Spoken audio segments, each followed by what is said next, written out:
Have you met Ed? I met him briefly. He performed with Demi at the Hollywood Bowl. They performed together? Yeah, they did. Well, she did a cover of a song in one of her concerts, and they talked, and then, that's cool. Cool. She just kind of surprised the audience. At the So he just walked out and surprised him? That's a moment. Yeah, it was pretty cool. I mean, she kind of took that song to a whole different level too. Yeah. What song did they do? I think I want to say. Do you remember the name of the song? I forget. Tanya does. Tanya knows. Yeah, we'll Tanya was there. Yeah. By the way, you had for a long time you didn't really speak publicly about you and Demi, and more recently you kind of have. Yeah, no, I think a lot of it had to do with the fact that it was a big transitional time for her in her career. Yeah, and I just felt like it was important that it should have been more about her and her next chapter, her music and all the things that she was doing, because she was evolving as an artist. Yeah. And you know how it is, because sometimes when people get to talk about relationships, they stop talking about the things that you work so hard about. You know what I mean? On that, especially between the two of you. Right. And so that was important. I felt like it was like that transitional time, and the type of attention. I think sometimes it's fun for the fans, and it's a lot of fun for them, but it could get a little tricky when it comes to promoting stuff that you care about. Yeah, and how long have you been together? It's been a long time. Well, we've been best friends for 5 years now, and we. Were you friends first? Yeah. It was platonic first. Yeah, for sure. I think she told you a little bit of that, because I think I saw you guys' interview, and I wanted nothing to do with her. You're like, from me, not taking on away from you. Me, but she, she persisted. If you know Demi, she won this one, and so she chased you down. Yeah, she checkmate. So at what point did you surrender? How long did it take her to break you? Well, it was, not very long. I gotta say, not very long. I fell in love with the person that she really is. And at that time, she was going through a really, interesting journey, and I just happened to be there for that specific time, and I was blessed to be there at the right time, at the right place to help out somehow. Do you remember when we used to hang out? Remember we used to of Wilmer and I used to go out to the club. I can't believe it.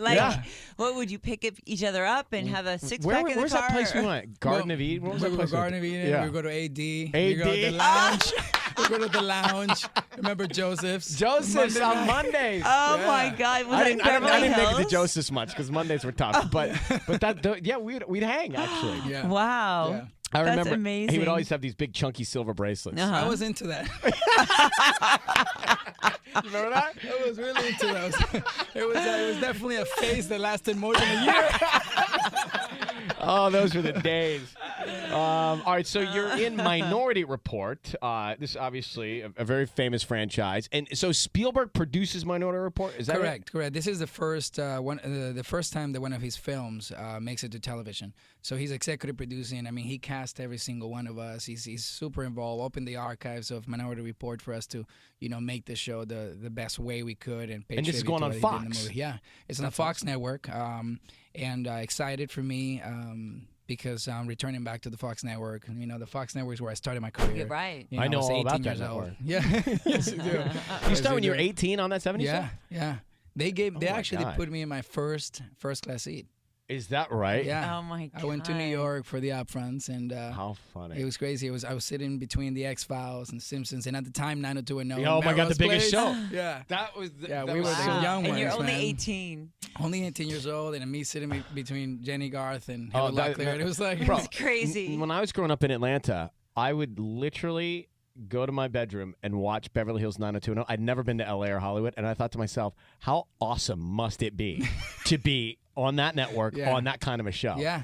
And then I ended up working on a show on Right. that network, Yeah, which that's is right. fun. Yeah. But they were all better looking and definitely had more popularity. But it is cool to look back at the heritage of the network because those are some big shows. No, and your and show at was the big. time, I felt like we were the first. We were the first of our kind, right? I mean, Yeah, at that for sure. time, we were not there was nothing like 70 Show on, and we were all scared of our minds because we knew for a fact that tomorrow was going to be our last episode. Yeah. We always knew, okay, tomorrow we're going to get canceled. And, How many years did it go?